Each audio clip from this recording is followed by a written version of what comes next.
നിതീഷ് കുമാർ രാജ്ഭവനിൽ സർക്കാർ രൂപീകരണത്തിന് അവകാശമുന്നയിച്ച ഗവർണർക്ക് കത്ത് കൈമാറി.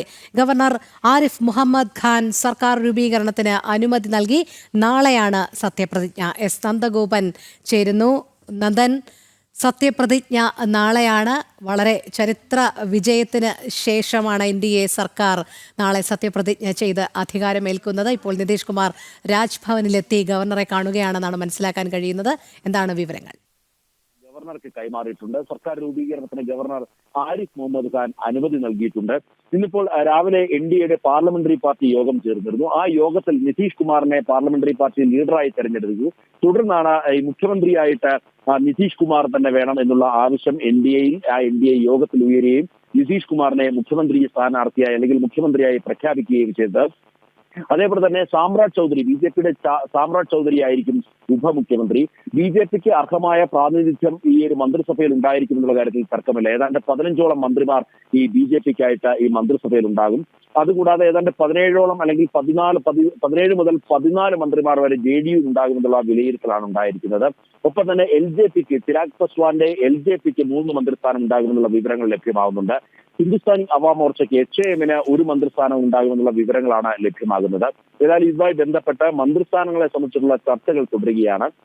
നാളെ ഏതാണ്ട് 10 മണിയോടുകൂടി പട്നയിലെ ഗാന്ധി പാർക്കിലാണ് ഈ സത്യപ്രതിജ്ഞാ ചടങ്ങുകൾ നടക്കുക. വളരെ വിപുലമായ സത്യപ്രതിജ്ഞാ ചടങ്ങുകളായിരിക്കും നടക്കുക. പ്രധാനമന്ത്രി നരേന്ദ്രമോദി പക്ഷേ ഈ ചടങ്ങിൽ പങ്കെടുക്കാൻ അദ്ദേഹം പട്നയിൽ എത്തുമെന്നുള്ള സൂചനകൾ ലഭ്യമാകുന്നുണ്ട്.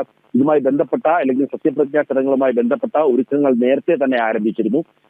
അതുമായി ബന്ധപ്പെട്ട് ഗാന്ധി പാർക്കിൽ അടക്കം ഈ പട്നയിലടക്കം തികഞ്ഞ സുരക്ഷയാണ് ഇപ്പോൾ ഒരുക്കിയിട്ടുള്ളത്. ഈ നേരത്തെ തന്നെ ഇതുമായി ബന്ധപ്പെട്ട് ഈ വലിയ വിജയം BJPയും അതേപോലെ തന്നെ NDA സഖ്യം വലിയ വിജയം നേടിയതിനു ശേഷം തന്നെ ഈ മന്ത്രിസഭാ രൂപീകരണ ചർച്ചകൾ സമാന്തരമായി തന്നെ നടന്നിരുന്നു.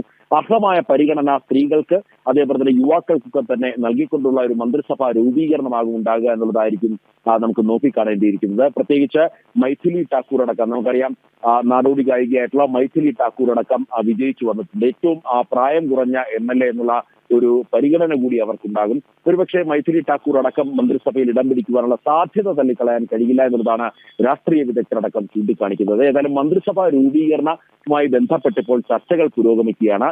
ആർക്കൊക്കെ ഏതൊക്കെ മന്ത്രിസ്ഥാനം എന്നുള്ളത് സംബന്ധിച്ചുള്ള ചർച്ചകളാണ് നടക്കുന്നത്. പ്രധാനപ്പെട്ട കീ പോസ്റ്റുകളൊക്കെ തന്നെ BJP കൈകാര്യം ചെയ്യുവാനുള്ള സാധ്യതയാണ് കാണുന്നത്. ഒപ്പം BJPക്കൊപ്പം JDUവിനും കീ പോസ്റ്റുകൾ ഉണ്ടാകും. അതായത് ആഭ്യന്തരമടക്കമുള്ള മന്ത്രിസ്ഥാനങ്ങൾ ഒരുപക്ഷെ BJPക്ക് തന്നെയാകും സാധ്യത എന്നുള്ളതാണ് മനസ്സിലാക്കേണ്ടിയിരിക്കുന്നത്. ഇതുമായി ബന്ധപ്പെട്ട ചർച്ചകൾ പുരോഗമിക്കുകയാണ്. ഏതായാലും അല്പസമയം മുമ്പാണ് നിതീഷ് കുമാർ രാജ്ഭവനിലെത്തി ഗവർണർ ആരിഫ് മുഹമ്മദ് ഖാനെ ഈ സർക്കാർ രൂപീകരണവുമായി ബന്ധപ്പെട്ട കത്തുമായി കൈമാറുകയും അതുമായി ബന്ധപ്പെട്ട അനുമതി ഗവർണറുടെ ഭാഗത്തുനിന്നും ഉണ്ടാകുകയും ചെയ്തത്. രോഹിത്. അതെ നന്ദൻ, അതോടൊപ്പം ഒരു കാര്യം കൂടി, ഇന്ന് രാത്രി 8 മണിയോടുകൂടി അമിത്ഷാ നിതീഷ് കുമാറിനെ കാണും എന്ന് മനസ്സിലാക്കാൻ കഴിയുന്നുണ്ട്.